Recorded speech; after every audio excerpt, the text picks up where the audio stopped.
This video I'm about to show you is a perfect example on if you want to become a business owner and build a legacy, a long-lasting business, you are gonna have to leave your personal issues, your personal biases. You're gonna have to leave your emotions out of it. And you're gonna have to handle every and any customer professionally.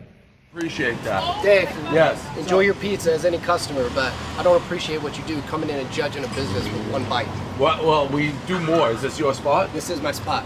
Oh. I hope you enjoy your pizza, but I don't appreciate what you do to small businesses. Well, I help. The good news is I don't give see you it that way. terrible school. Let me be a little clearer. Move on. Don't stand in front of my business. Let me be clear. Fuck you. Let me be clear. Fuck Get you. the fuck out of Fuck front of my you. business. Fuck you. Dumb It's as a the year. public Your whole street, you fucking motherfucker. Yeah, but it's this a is my public business. street. This You can- ain't your business. Yeah, but this is my business. And if you Fuck stay here, you. I'm calling the Fuck fucking you. police. He's right across the street. Go get him. What are you gonna Call the tattle police. me off for standing on a public street? Just being a fucking Your bitch. shirt's 6 sizes too small, fatso. Just go fuck yourself and the whole go- fucking platform you're on. Oh, you don't like the platform? You're a joke to me, dude. This is a very unfortunate situation for this business owner. This is in Somerville, Massachusetts. It's called Dragon Pizza. Just out the gate, a friendly, warm welcome wasn't given. And people underestimate the power of a friendly, warm welcome when someone is coming into your business. We as consumers, we love that, right?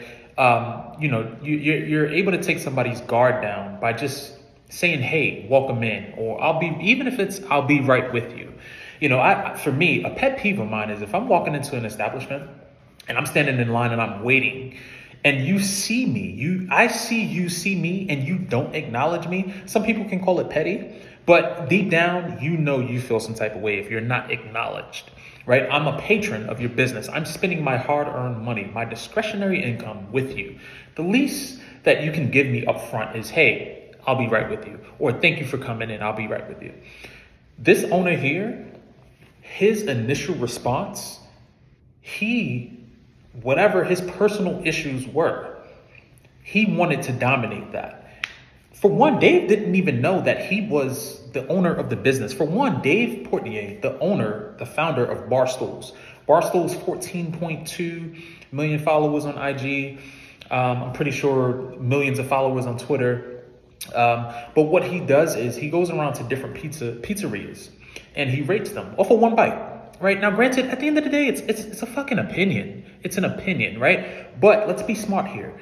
It's an opinion that Dave Portnoy has developed this following of millions of people. So you have to realize you have to pick and choose your battles, because if you're not just going against Dave, you're going against Dave and his followers. This guy had the opportunity to leverage Dave's platform by coming together with their differences to grow his business, right? He doesn't introduce himself. He says, hey, just like any other customer, he acknowledges that Dave is a customer. So Dave purchases a pizza from your business. This is a customer. This is supposed to be a VVIP. In hospitality, we would consider Dave a VVIP because he is up there. He's a business owner. He's a board of directors, VVIPs, board of directors, owners, heads of states, XYZ. So if he's automatically treating a VVIP like this, what does that say about his customer service in that pizzeria?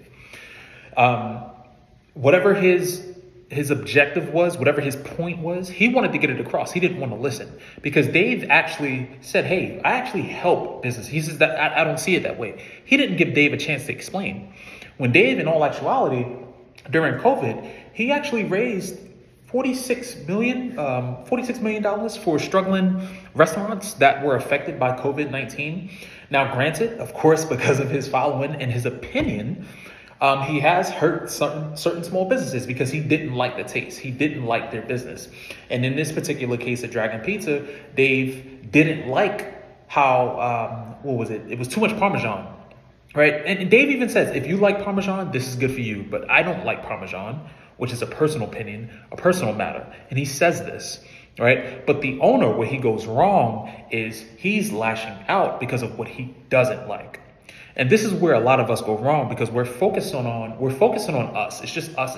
It's what I don't like. Not one time, for one, did he introduce himself, give a warm welcome.